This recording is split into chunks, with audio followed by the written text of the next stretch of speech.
In this video, I'm going to show you the quickest way to spin up a React Native application with Redux already configured from the best practices of Redux Toolkit right now. Alright, so what we have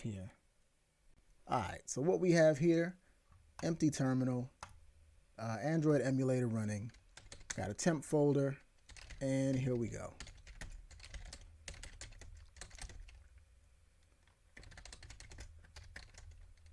I'm going to call it Awesome Redux app. And it actually includes TypeScript in this case. And the way that this is quick is I've created a template, React Native template, Redux TypeScript.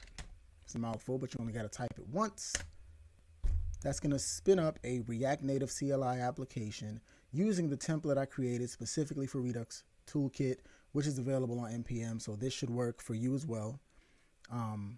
If not, I will include the GitHub link, which you can also specify directly, and it will build your project based on that GitHub URL.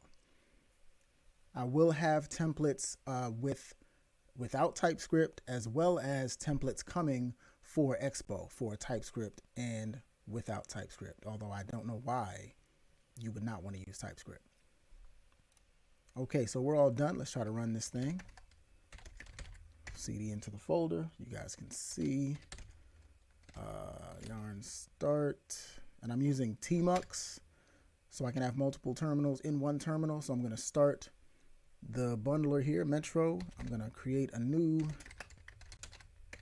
terminal, and I don't know why it didn't start in the right location, but it's all good. Let's get into the right folder. We're going to yarn Android, and we should see fancy Redux stuff happening on the emulator here shortly.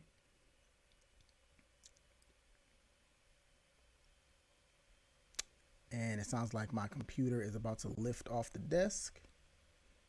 There we go. Boom. Welcome to React Redux. You can play around with this a little bit. It even has an async mode where it does a little fake delay.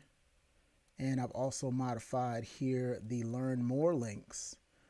So in addition to your standard that you see in every React Native application, you can also learn more about Redux directly, and that Redux knowledge will transfer between React.js on the web as well as React Native, so definitely worth giving a look. Let's hit this Redux Toolkit link real quick. And I don't know why it's this small, but as you can see here, this is Redux Toolkit, and the format of this template actually follows the same format as the web version, so those are compatible, and it actually follows the, let's see, if you follow this quick start and you were to do all this stuff by hand, you'd end up with a similar app to what we have already set up for you. So the base is already there. Let's take a look real quick. Let's see if we can peek at the code. Let's get rid of the terminal. Still running in the background. I didn't actually kill it. And let's just look at our source real quick. So as with any React Native application, we have our index. This is the highest level component. So we actually have our Redux provider at this level, or I'm sorry, the React Redux provider is at this higher level, or I guess lower level, however you want to look at it. And that wraps our entire application with our store. So let's go ahead and look at the store that we created, which is in our source app store. That actually is where we've created a basic store just with this counter. And I believe also we have, yes, here a slice for that store, which was where we get that reducer from. And because this is TypeScript, we do have an extra set of hooks. And this is just to wrap the use dispatch and the use selector so that they have the correct types when you're using them. So we can actually go over here to our app. This is where we have all of our basic React Native stuff, and we're pulling in the counter component. Now that counter component is where all the Redux stuff is happening. But keep in mind, this entire app is wrapped in the Redux store. So at any point in here, we can use Redux. So you see the counter is just in that main template. So let's jump over into that counter component, which is under our features. It's all compressed down, but we'll get into here. So in our counter component, you'll see here we're pulling in from our counter slice the methods that we want to use to modify that Redux store.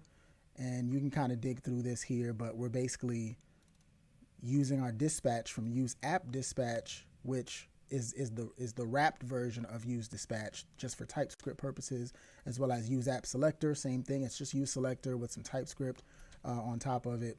And we're using that to actually control what's happening in the Redux app here. So again, this is all what you would find in the Redux Toolkit documentation. Go ahead and give that a look. Check out the template. Make sure give me any feedback that you have on that, and keep an eye out if you use Expo or if you just don't like TypeScript. Those templates are coming soon for you. Look out for those. Don't forget to like the video if this was helpful. Subscribe, hit the notification bell so you don't miss any updates. As always, peace.